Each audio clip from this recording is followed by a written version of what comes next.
Buenas tardes a todos. Com muita alegria que invitamos o professor Dr. Osmar Malaspina. Hoje pedimos desculpa a todos os latinos, porque vamos falar um pouquinho em portunhol.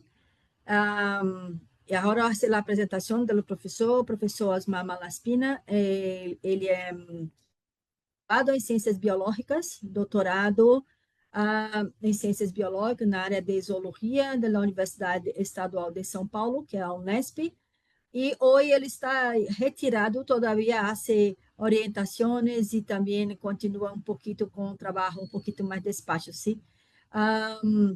E o professor tem uma carreira muito linda, tem trabalhos desenvolvidos em métodos e provas de toxicidade em abelhas nativas brasileiras, e ao marco da Comissão Internacional de las Relações Planta-Polinizador, e desenvolve projetos de investigação e atua com a formação de recursos humanos na área de zoologia aplicada à biologia celular, como temas de insetos sociais, biologia, comportamento, controle de toxicidade, interação planta-polinizador, conservação de polinizadores e produtos apícolas.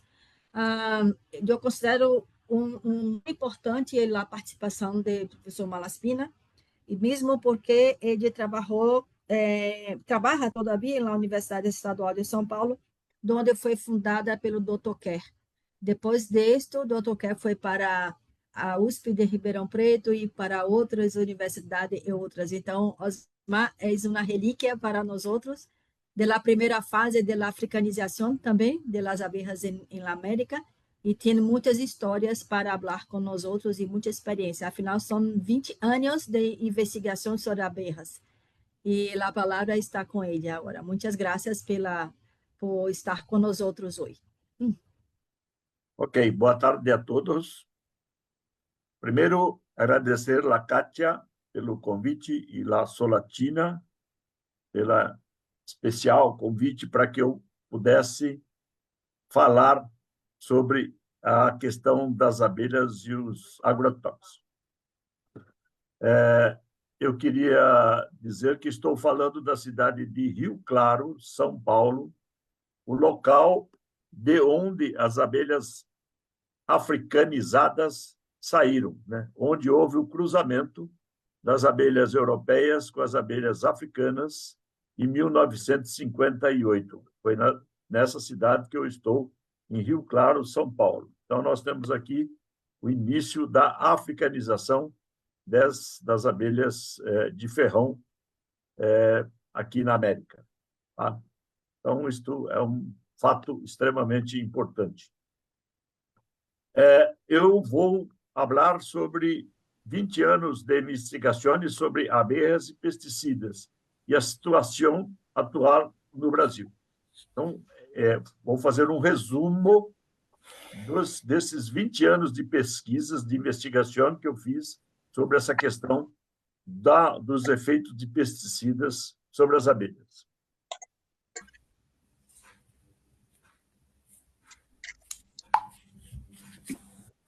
Esse slide, esta foto, é a primeira notícia de mortalidade de abelha que ocorreu no Brasil, e é um dado pelos agrotóxicos, de um dado de 2008. Então, nós tivemos o primeiro caso. Paulo.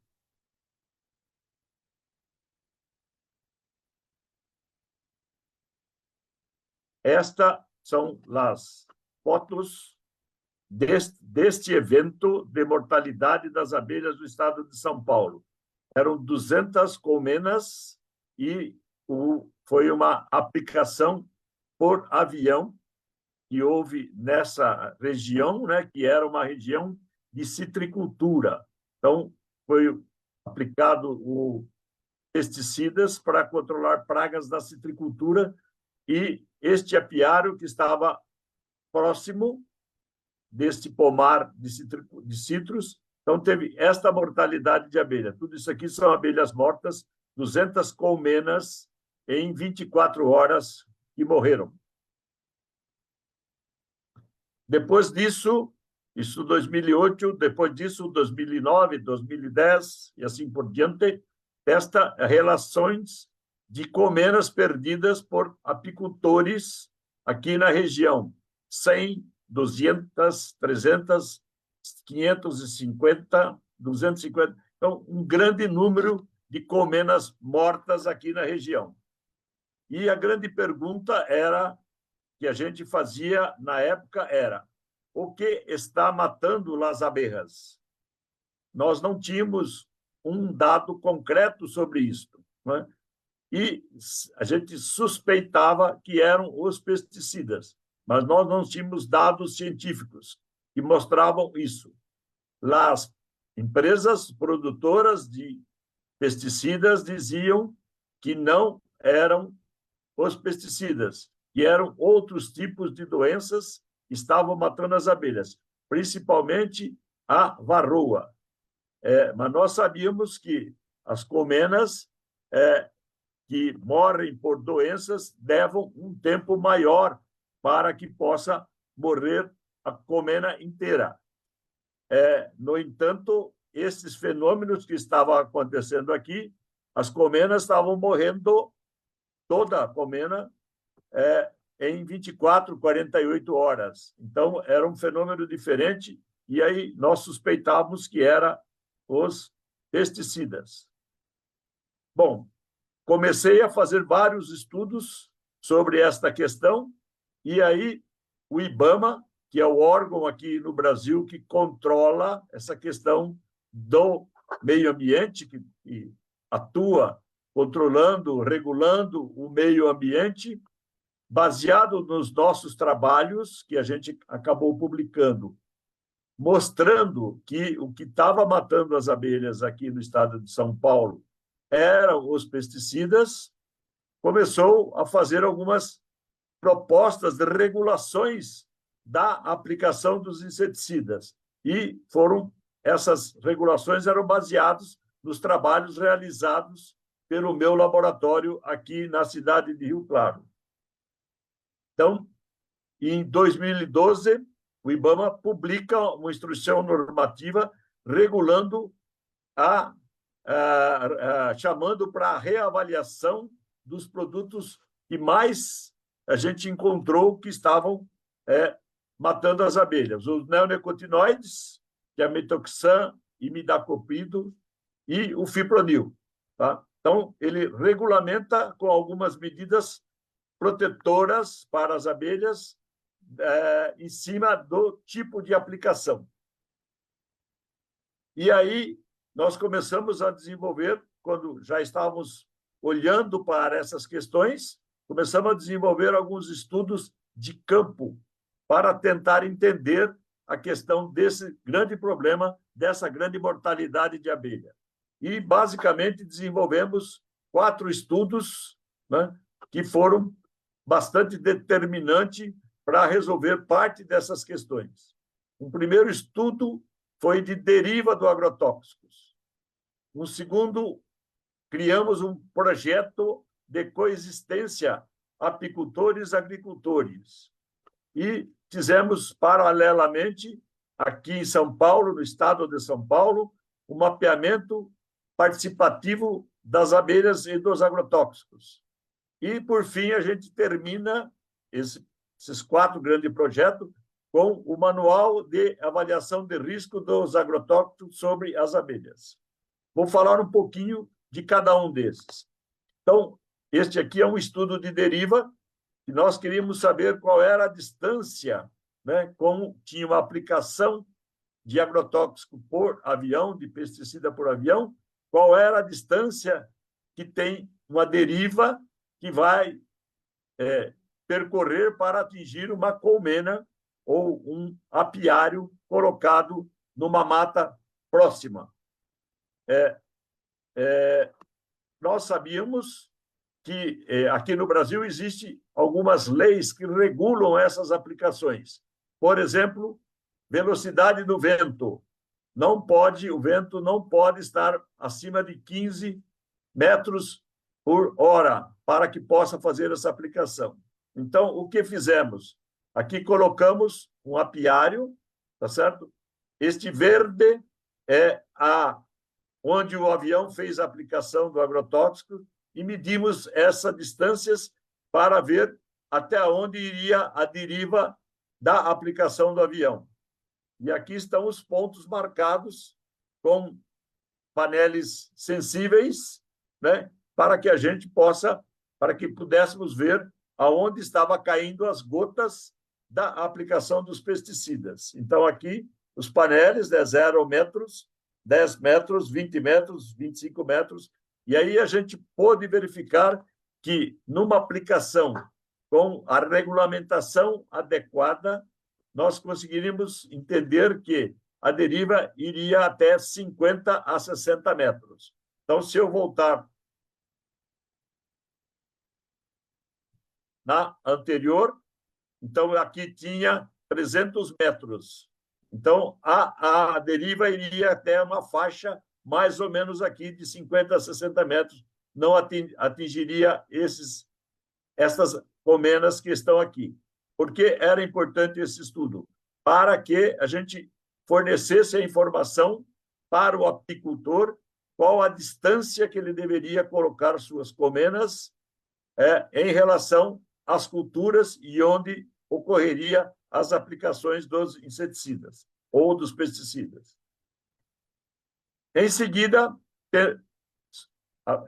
em cima desta avaliação da deriva, nós fizemos, então, criamos um projeto que nós chamamos de coexistência apicultura-agricultura.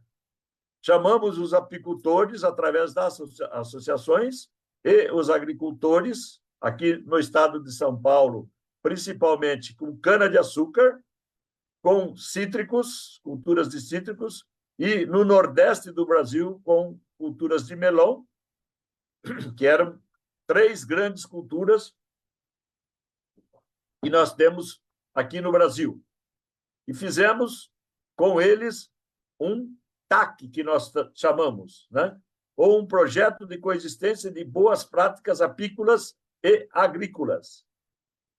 Ou seja, pusemos os agricultores para conversar com os apicultores para que a gente pudesse estabelecer regras. Então, nós tivemos regra para os produtores, os agricultores, regra para os apicultores, mas principalmente uma comunicação entre eles. Então, o agricultor ficava com a obrigação de avisar o apicultor quando que ele ia fazer a aplicação do pesticida no local para que o apicultor pudesse tomar algumas providências com relação às suas colmenas.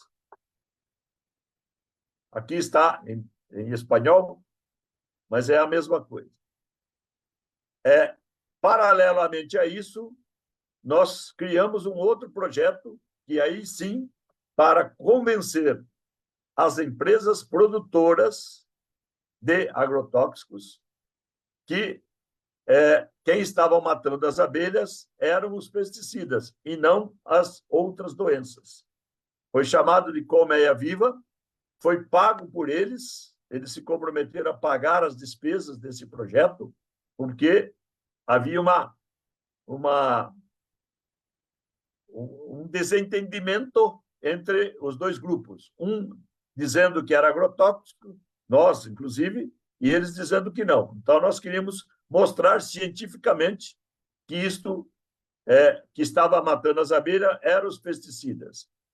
E, nesse projeto Colmena Viva, nós criamos um telefone chamado 0800, aqui no Brasil, em que o apicultor que observasse morte de abelhas no seu apiário, ele ligava para este 0800 e uma empresa especializada iria no local fazer um levantamento topográfico da vegetação, das plantas e coletar as abelhas que estavam morrendo para que nós pudéssemos fazer análise e verificar se estava contaminada por pesticidas e qual tipo de pesticidas.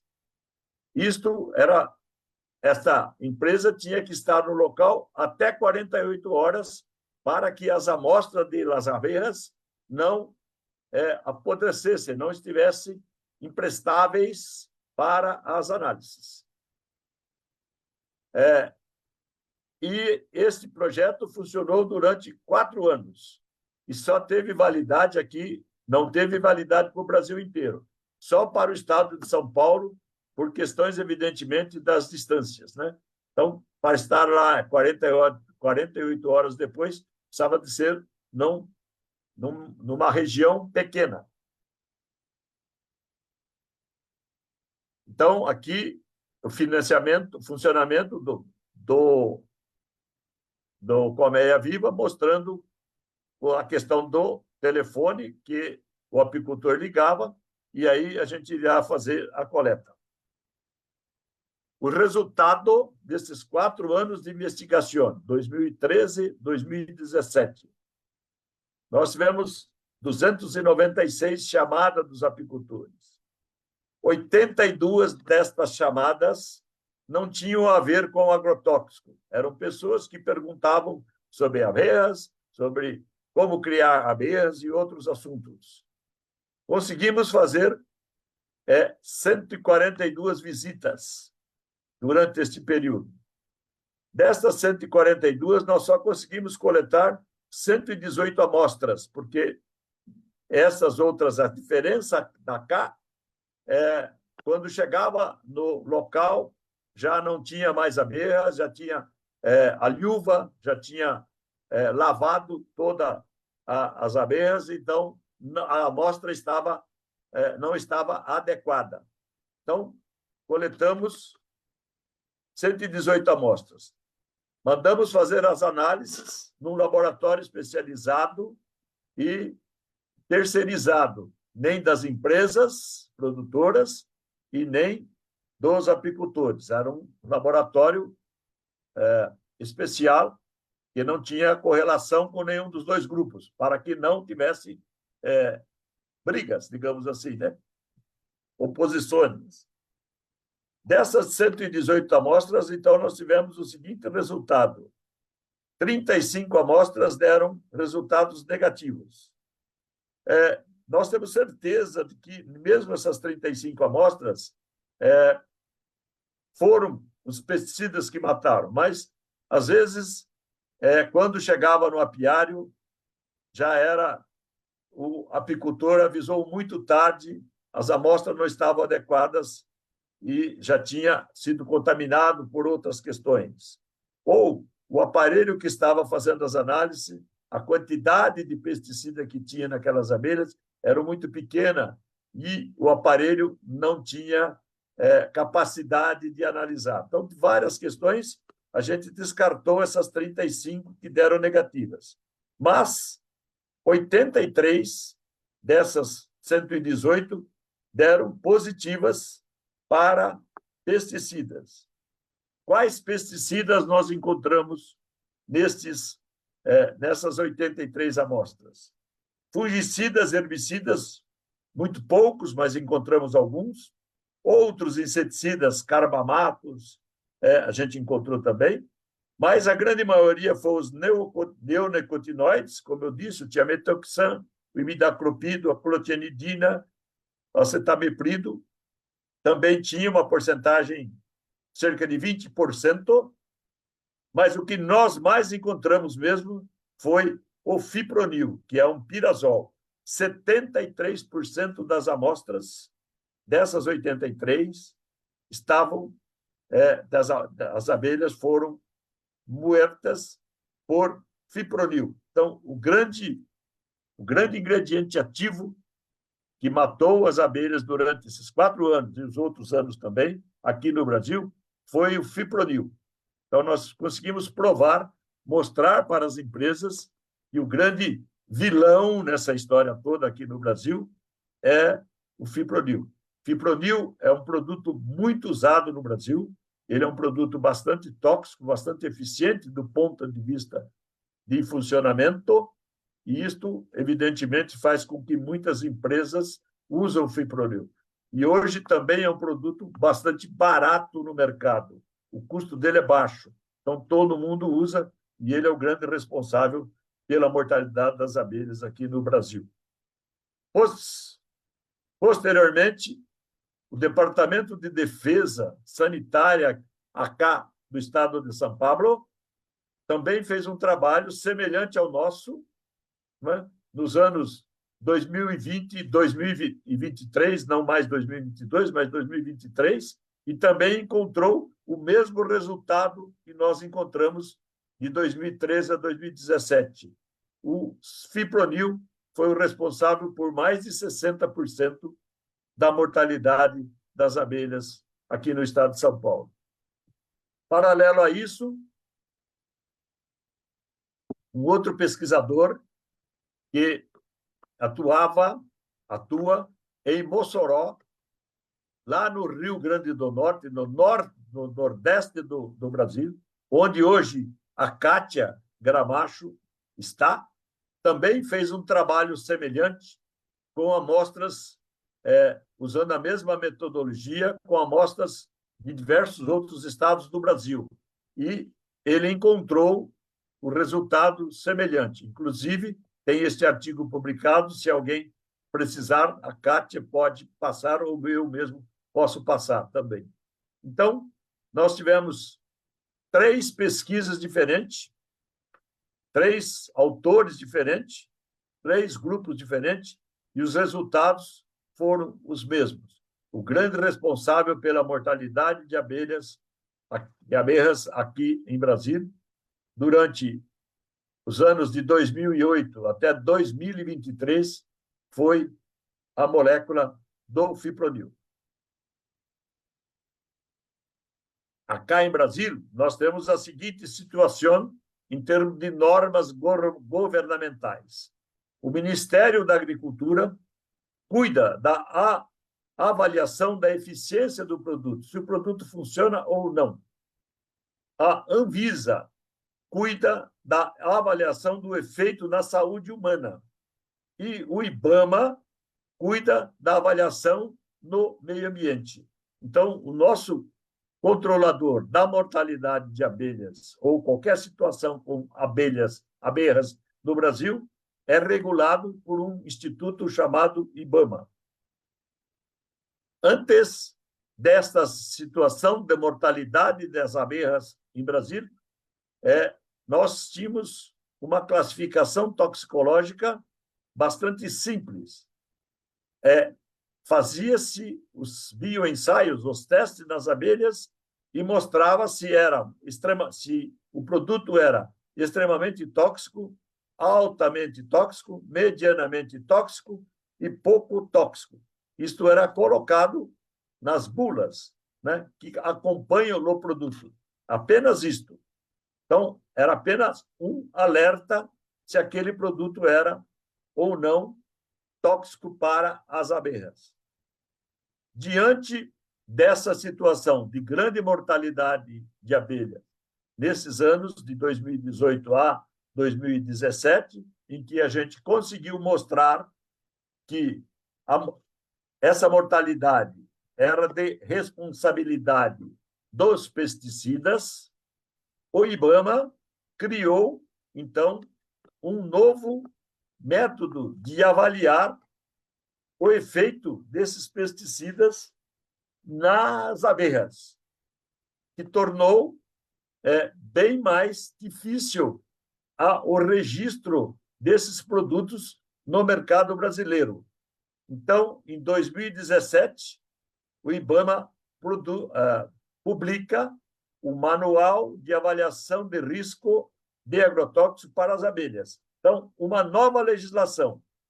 Ela tirou essa legislação que eu mostrei anterior do mercado e entra em vigor em 2017 uma nova legislação para regular a entrada dos pesticidas no Brasil. Quero deixar claro que é a primeira regra baseada na avaliação de riscos nos moldes que são feitos na Europa e nos Estados Unidos, aqui na América do Sul. Então, o IBAMA foi pioneiro nessa questão aqui no Brasil e na América do Sul, e o organismo que eles escolheram para fazer isso foram as abelhas, por conta desta mortalidade intensiva que houve nesses anos todos. O que mudou nesse sistema de avaliação? Agora, qualquer produto novo que for comercializado aqui no Brasil não tem mais só aquela avaliação simples que eu mostrei ali atrás. Tem que ter 4 fases de avaliação. Então, é feita uma avaliação em laboratório, depois é feita uma avaliação sobre as populações de abelha no campo, depois é feita uma avaliação sobre comunidades, depois é feita uma avaliação sobre os ecossistemas. Então, o produto só poderá ser registrado se ele for aprovado nessas 4 fases de avaliação. Então, ficou muito mais difícil agora registrar um produto aqui no Brasil. Então, as abelhas hoje é uma responsável por uma porta mais ou menos fechada, ou mais fechada, para que possa registrar produtos, digamos assim, altamente tóxicos aqui no Brasil. Isso está funcionando a partir de 2017. Todo e qualquer ingrediente ativo ou produto novo tem que passar por todos esses testes para poder ser comercializado no Brasil. Ficou muito mais complicado. O que, evidentemente, favorece as nossas abelhas. Bueno, esses testes todos foram feitos com Apis mellifera, com abelha africanizada. Nós fizemos isto para as abelhas africanizadas. Nós temos aqui no Brasil e na América do Sul e até a América Central, além das abelhas africanizadas, nós temos mais ou menos 300 espécies de abelhas sem ferrão, abelhas nativas, que nós chamamos aqui em Brasil. E cerca de 1.500 a 2.000, 3.000 espécies de abelhas solitárias. E a grande pergunta que nós fazíamos era se este manual de proteção para Apis mellifera também protege as outras abelhas que temos na América do Sul. Esta era a grande pergunta. E aí nós criamos um grupo de trabalho ligado à ICPR da Europa para que fizéssemos estudos dos efeitos dos agrotóxicos, dos pesticidas, sobre as nossas abelhas nativas, as abelhas sem ferrão, aqui em Brasília. Então, a nossa pergunta sempre foi: puede uma espécie exótica, a Apis, representar biodiversidade das abelhas sociais brasileiras em avaliação de risco para os agrotóxicos? Ou seja, a legislação para a abelha africanizada protege todas as outras abelhas que temos no Brasil? Será que isto é verdade? E começamos, então, alguns estudos para verificar isso. Para esses estudos, desenvolvemos algumas metodologias de estudo em Rio Claro e na cidade aqui perto, com a professora Roberta Nocelli.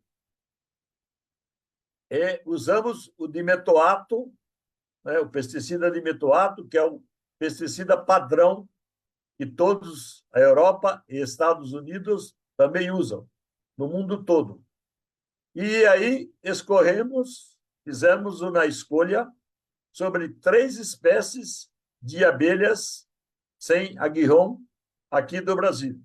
uma Melípora scutellariis, uma Scaptotrigona postica e uma Tetragonística angustula, para fazer esses estudos. Ou seja, pegamos uma abelha maior, uma abelha média e uma abelha pequenita, em tamanho, para que pudéssemos ter uma ideia mais geral sobre esses efeitos.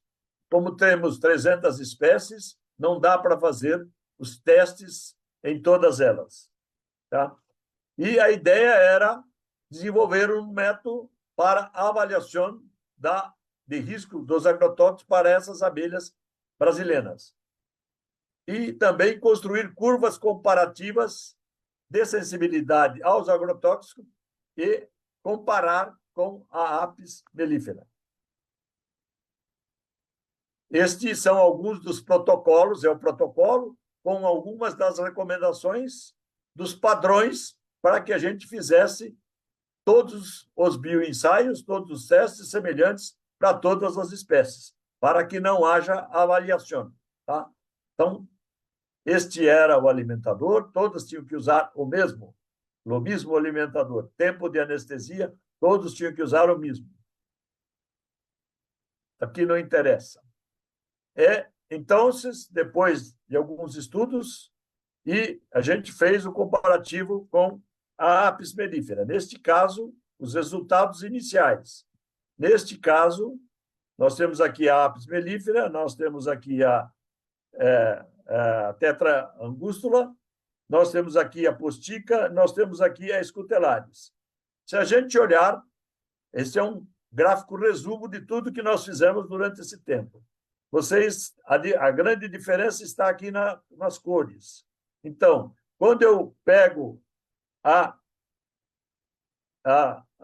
Tetragonística angustula, que é chamada de jataí aqui para a gente, e a Scaptotrigona postica, tá certo? A trigona, do grupo trigona, veja que ela está mais amarela, mais da cor da Apis mellifera. Então, aquela avaliação feita para a Apis mellifera cobre estas duas aqui. Então, cobre essas duas aqui. Como se eu colocasse uma cobertura, né? E os valores estipulados para a Apis mellifera servem para essas duas aqui. Mas, para o caso da Melípora scutellariis, isso não acontece.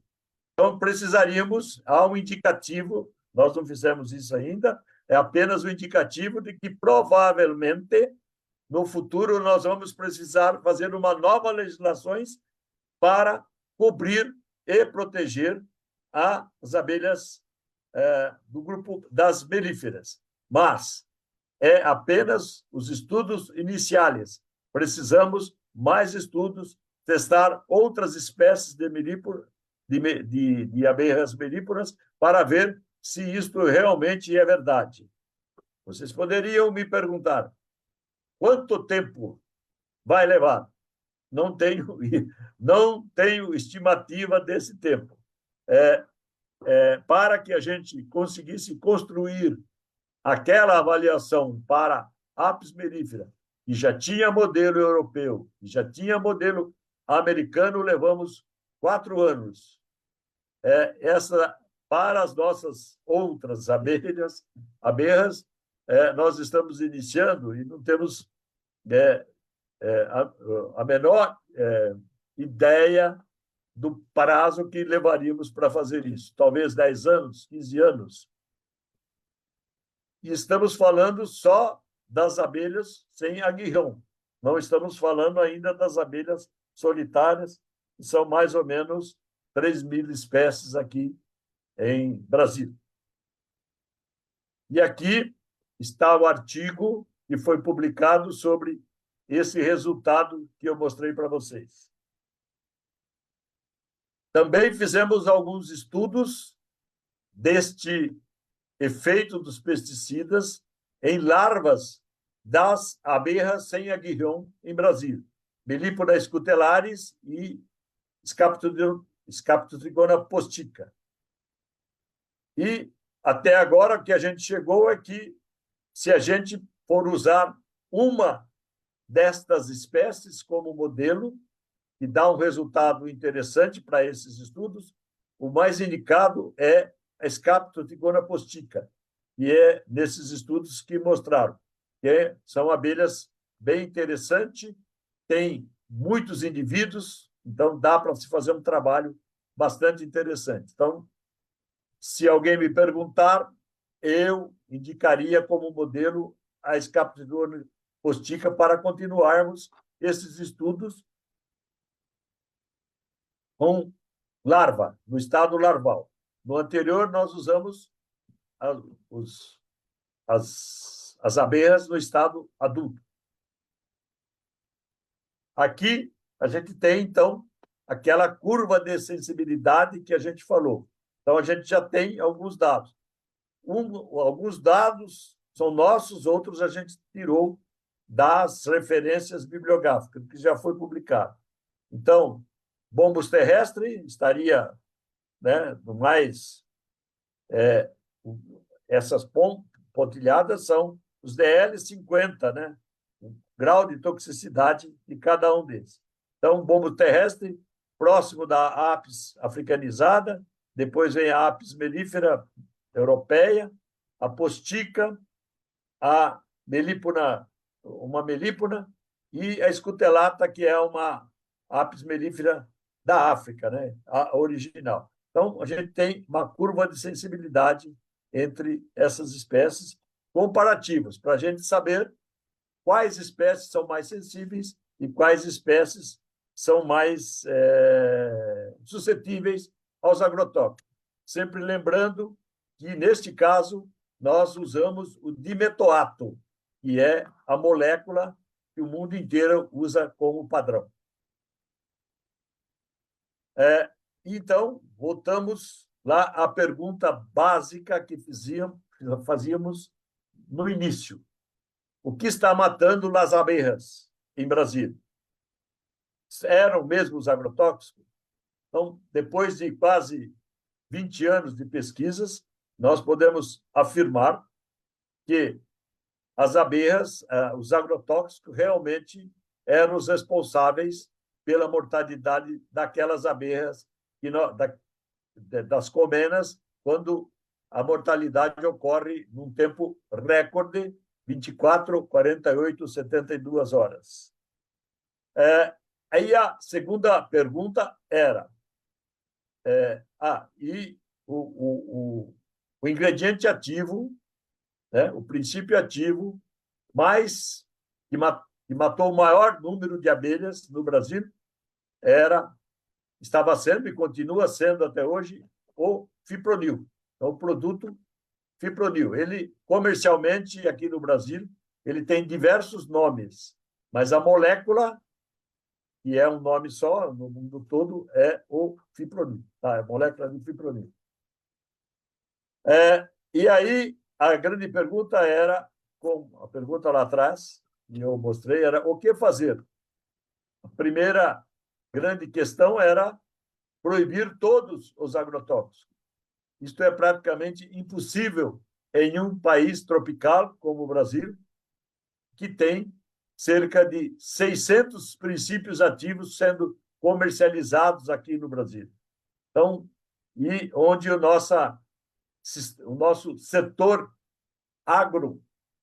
agropecuário no Brasil é muito forte, muito poderoso do ponto de vista financeiro. Então, qualquer tipo de restrição ou proibição é bastante complicado.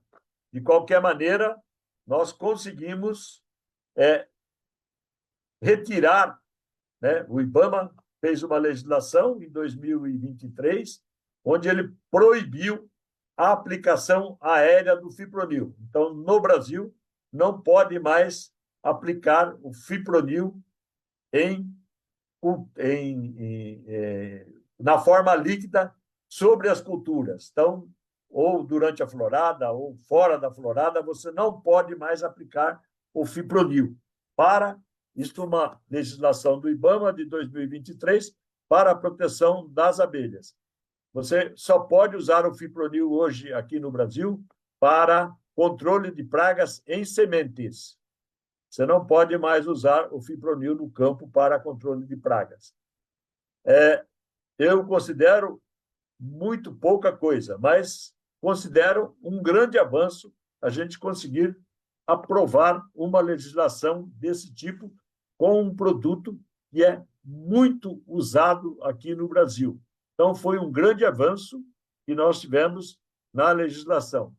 Agora, precisamos, evidentemente, avançar mais. E uma outra proposta que nós fizemos pós essas avaliações todas era tentar estimular as empresas produtoras de agrotóxicos que mudassem o modelo de controle de pragas em Brasília e que começassem a substituir os agroquímicos por produtos biológicos ou bioinsumos. Felizmente, a gente viu que isto começou a acontecer aqui no Brasil. Tá? E aí a gente já volto neste outro slide. Nós já vimos recentemente, então, que o setor de biodefensivos e de bioinsumos no Brasil, né, movimentou 5,7 milhões de dólares na última colheita, no ano passado. Cresceu, aumentou 150 milhões de hectares de áreas tratadas. E há uma projeção de crescimento de 60% desses produtos biológicos ou bioinsumos até 2030 aqui no Brasil, em substituição aos agroquímicos. Tá certo? Então, isso foi uma vitória também muito grande. Então, nós temos hoje muitas empresas usando os biodefensivos, que cresceu muito no Brasil, substituindo os agroquímicos. Quem é que provocou esta substituição, essa corrida? Foi, evidentemente, outros casos, mas principalmente o caso das abelhas, da mortalidade das abelhas. Infelizmente, foi por uma causa ruim, sim, mas foi um efeito que hoje a gente pode considerar como bastante interessante. Né? Então, esperamos que isso continue aqui no Brasil. E aí, quais são as recomendações que temos fazendo, continuamos fazendo neste momento para o setor agro no Brasil e para os apicultores? Continuar os projetos de coexistência. Então, isso já espalhou pelo Brasil inteiro. Muitos outros estados, não só mais o estado de São Paulo, outros estados estão fazendo esses projetos de coexistência. Por exemplo, e outras culturas. Por exemplo, na cultura do arroz, no Rio Grande do Sul, na cultura da soja, no Mato Grosso, estão usando esses projetos de coexistência e está funcionando bem. Melhoramos muito a capacitação dos aplicadores de inseticidas. Então, eles têm agora várias regras que eles têm que seguir para que possam fazer as aplicações mais corretamente, porque havia aplicações muito erradas e acabava atingindo as abelhas que estavam nas matas. Então, hoje, essas aplicações são mais assertivas.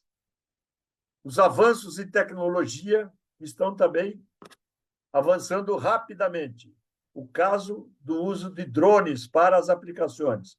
Hoje, praticamente, já 30% a 40% das aplicações não se usam mais aviões, avionetas, né? Usa-se drones. Os drones têm capacidade mais assertiva durante as aplicações. Eles conseguem um voo mais baixo, então mais próximo das plantações, e a deriva é menor do que as aplicações por avião. E o que nós estamos fazendo também é uma conscientização do setor agrícola, agora dos agricultores, dos produtores, da importância da polinização.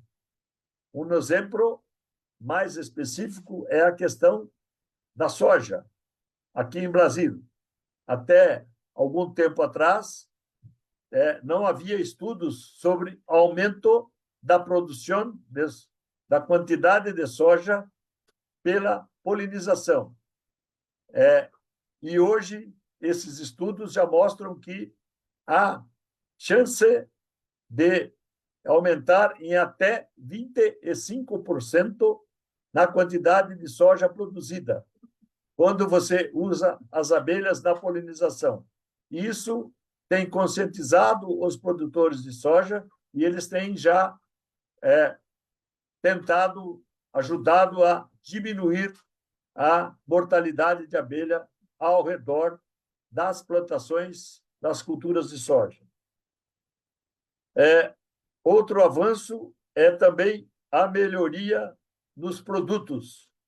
Não é? Então, eles estão procurando usar produtos menos tóxicos quando usam produtos químicos.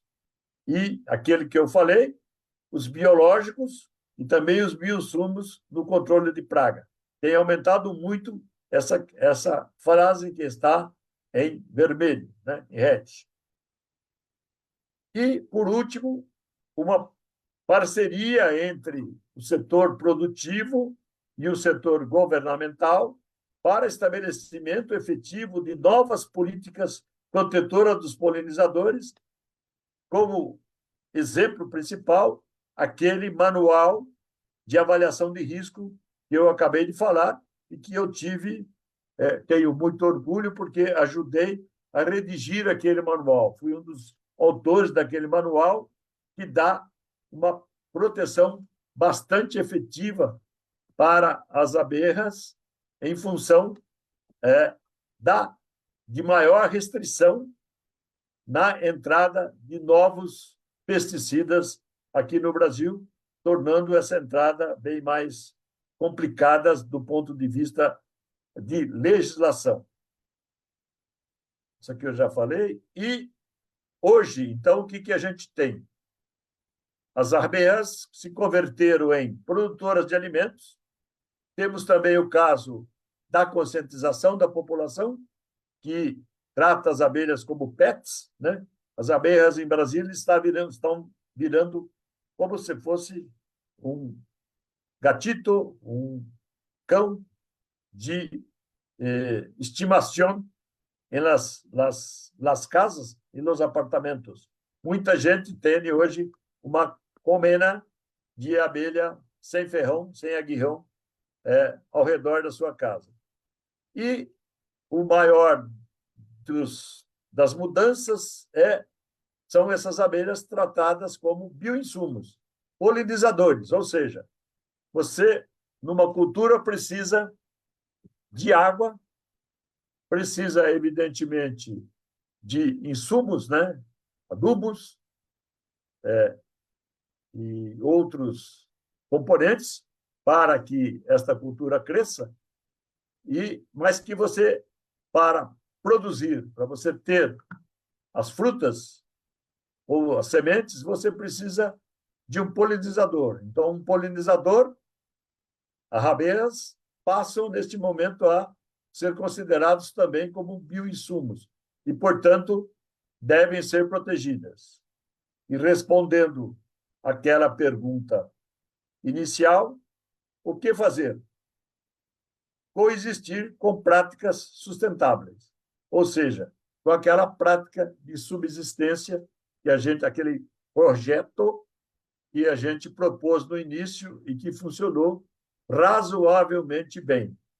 Evidentemente, me perguntariam, nós resolvemos 100% da mortalidade das abelhas em Brasília? Não resolvemos, mas avançamos muito. Hoje, a consciência dos produtores, a consciência da população, a consciência dos apicultores estão muito maiores. E hoje a legislação também melhorou bastante. Então, nós ainda temos mortalidade, mas muito menos do que esses últimos 20 anos. Né? Continuamos trabalhando bastante em cima disso para que a gente possa conseguir resolver o problema 100%. Acho bastante complicado isso, mas acho que vamos conseguir. E a grande notícia del Brasil, que aconteceu agora, em 2025, 30 de junho, é que o governo brasileiro criou um programa nacional de redução dos agrotóxicos. Então, existe no Brasil, entrou em vigor questão de 3 meses, né? Um decreto-lei 12.538, que cria o PRONARA, é um programa nacional para redução dos agrotóxicos. Espera-se que, dentro de pouco tempo, esse programa seja implantado, onde a gente possa ter uma redução efetiva na aplicação dos agroquímicos. E, evidentemente, a gente vai ter um aumento maior no uso dos produtos biológicos e bioinsumos, né? E a Kátia acrescentou isso aqui, que eu achei bem bonitinho e bem legal. Ele fica aí virando. Agora, para encerrar, só dizer o que rapidamente, os estudos que fazemos em nosso laboratório, chamado LECA, aqui em Rio Claro, sempre estudando, então, os efeitos dos pesticidas sobre as abelhas. Alguns estudos de comportamento, como este da extensão da probóscide, né, que a gente vê aqui. Então, você tem água, ela não estende a língua, e aí você contamina com açúcar e com algum agrotóxico, imediatamente ela já vai fazer a extensão da probóscide e se alimentar. E aí você pode fazer vários estudos de comportamento.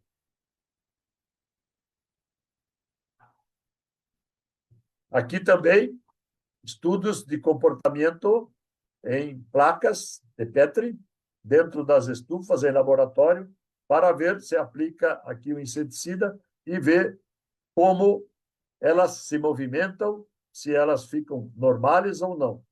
Então, faz todos os estudos de movimentação nas placas. E depois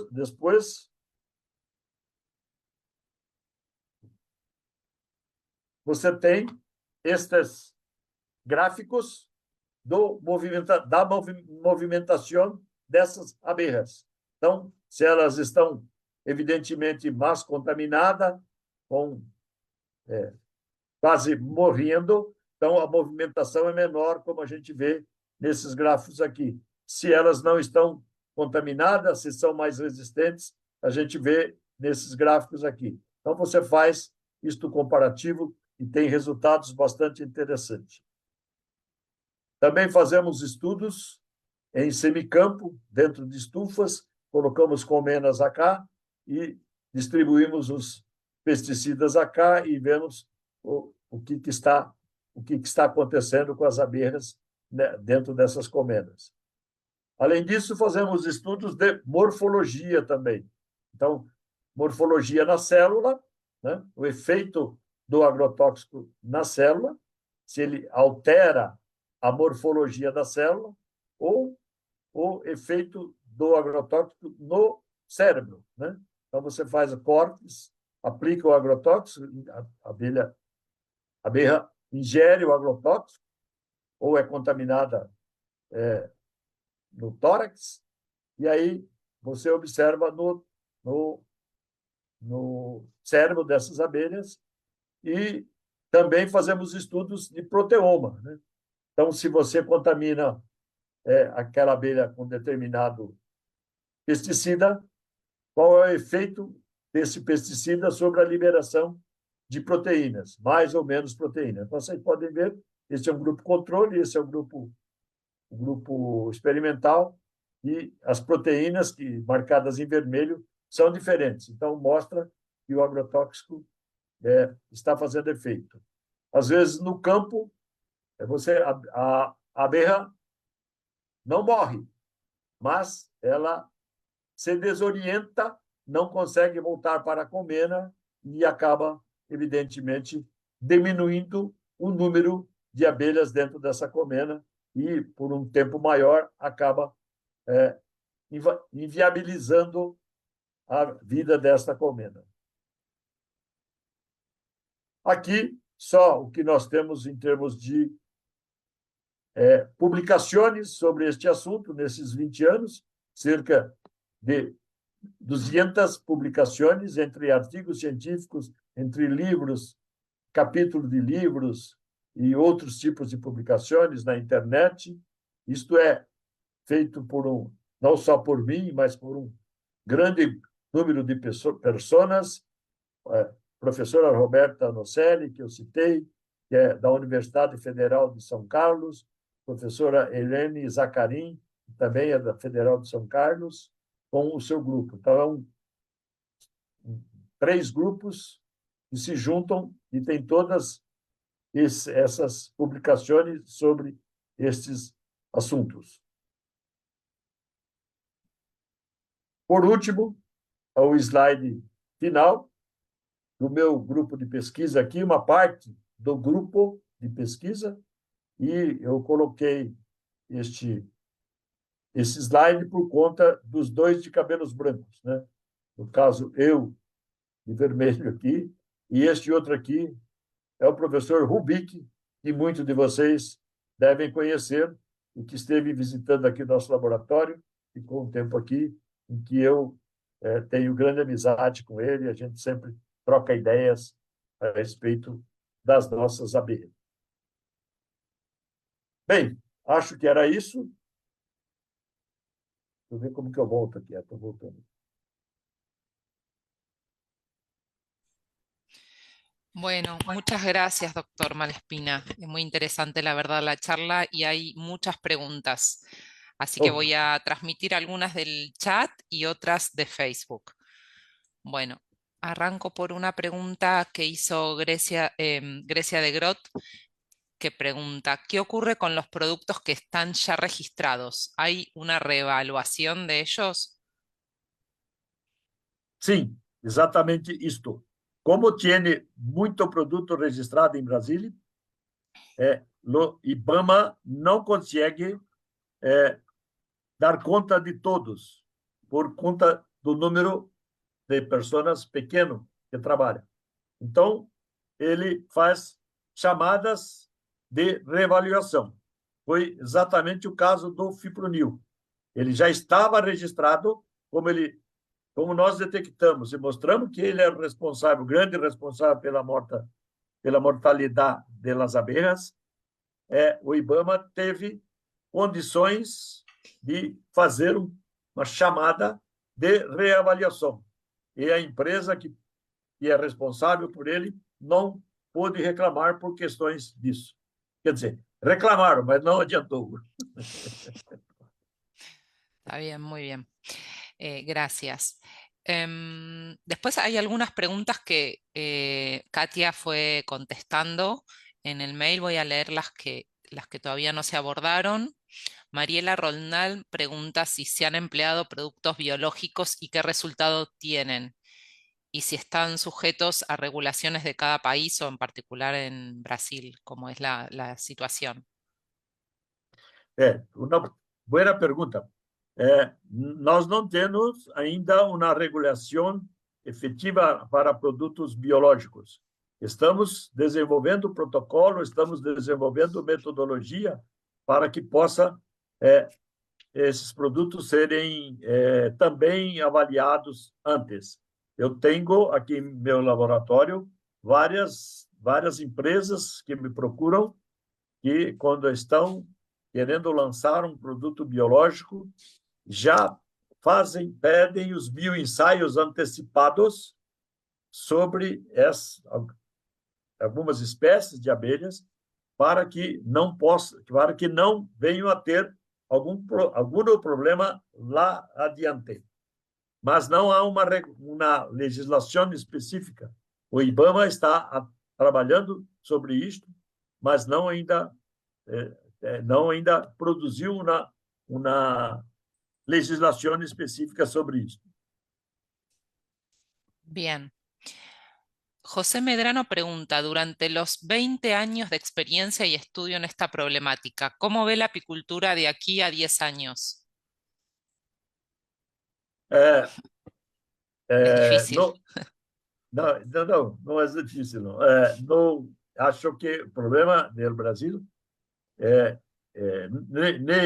nos anos 2008, 2012, 2013, foi um susto muito grande com a mortalidade. Muita gente estava pensando em desistir. Mas, com o passar do tempo, a gente conseguir, com este projeto de coexistência, amenizar a mortalidade. E hoje os apicultores já estão mais conscientes, eles fazem uma coexistência nas áreas onde eles estão com os produtores estão muito mais, os agricultores estão muito mais sensibilizados para a questão das abelhas, sabem da importância das abelhas, da importância na polinização, e tem contribuído muito com a diminuição da mortalidade. Então, acho que isto está bem, não resolvido, mas bem encaminhado e que vai voltar ao normal dentro de algunos años. Bien, esperanzador el mensaje. Sí. Carla Borbón dice si existe legislación para impedir la colocación de apiarios en las áreas silvestres protegidas y parques nacionales en Brasil, entendiendo que la abeja melífera son colocadas en forma de polinizadores por los agricultores y en especial para monocultivos de cucurbitáceas. Isto é muito regional aqui em Brasil. Alguns lugares eles permitem, outros dependem de autorização e outros eles não permitem. É bem variável essa questão. Em muitos lugares eles entendem que querem dar uso àquela floresta, então acham que uma maneira de você ter um uso sustentável daquela floresta é a exploração de miel produzido pelas abelhas, onde você não precisa, digamos que, desmatar. Então, você tem um uso sustentável da floresta. Então, nesse aspecto, em alguns lugares, é possível fazer isso. Acá em Rio Claro, existe uma floresta que é tombada, né, por legislação. E aí se pode usar, os apicultores são autorizados a colocar as colmenas lá e se pode usar como exploração sustentável. Bien, vamos a tomar una de las últimas preguntas del chat y Alex pregunta si se han tomado decisiones restrictivas o prohibitivas en Brasil respecto a los neonicotinoides. Repite, por favor. Perdón, sí. Si se han tomado decisiones restrictivas o de prohibición en Brasil respecto a los neonicotinoides. Não. Naquele projeto de Colmena Viva, demonstramos que fipronil era o grande responsável. Nós encontramos 20%, aproximadamente, 15% a 20%, de responsabilidade do neonicotinoide. Sempre lembrando que fipronil não é neonicotinoide. Tá? Dos tiametoxam, imidacloprid e assim por diante. Então, eles têm uma boa parcela de responsabilidade na mortalidade das abelhas. Inclusive, aquele primeiro slide que mostrei, das 200 colmenas de 2008, foi tiametoxam que matou. Mas a gente, como o fipronil foi o que mais se destacou, a gente só conseguiu fazer uma restrição do fipronil, não conseguimos ainda com relação aos neonicotinoides. Mas, neste momento, eles estão em reavaliação ainda pelo IBAMA. Não saiu o resultado desta reavaliação. Deverá sair 2026, 2027. E aí, nós esperamos que também eles tenham, pelo menos, restrições. Não que seja, talvez, tirado totalmente do mercado, mas que sofram restrições. Mas isto, a gente não sabe se isto vai acontecer, porque também depende muito dos governos que estão no momento, dos governantes. Então, neste momento, o IBAMA está fazendo a reavaliação do tiametoxam, do imidaclopido, da clotianidina e do acetamiprid. São 4 que eles estão reavaliando. Não sabemos qual é a data da publicação dos resultados. O fipronil foi publicado em 2023, final de 2023. Então, demorou muito tempo. E tiametoxam, por exemplo, é uma molécula da Syngenta. E esta é uma briga muito grande. Bien, muchas gracias. Bueno, ya estamos cortos de tiempo, pero voy a leer una última pregunta que hacen en el Facebook y dice si las aplicaciones nocturnas de los pesticidas afectan menos a las abejas y si conoce usted que se hagan este tipo de aplicaciones nocturnas. Sim, isso é verdade. Aqui em Brasília existe uma legislação que você não pode fazer aplicação por avioneta à noite, noturna. Não, é proibido. Então, não há aplicação por avioneta noturna. Só por trator, isto? Trator, Kátia.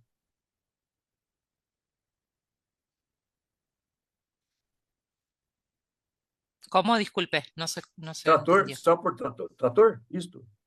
A máquina de passar terrestre, aplicação terrestre, só Terrestre. pode noturno, só por aplicação terrestre. Este é um problema. Aqui, é tractor mesmo. Tractor, isto. Ok, de acordo. Este é um problema. E aí, você tem casos extremamente interessantes aqui em Brasília. Questão, por exemplo, do melão, que é lá no Nordeste. No Nordeste existe uma grande maioria das empresas que produzem melão. E melão não se produz se não tiver polinização por abelhas. Eles aplicavam antigamente, digamos assim, eles aplicavam os pesticidas em melão por avionetas.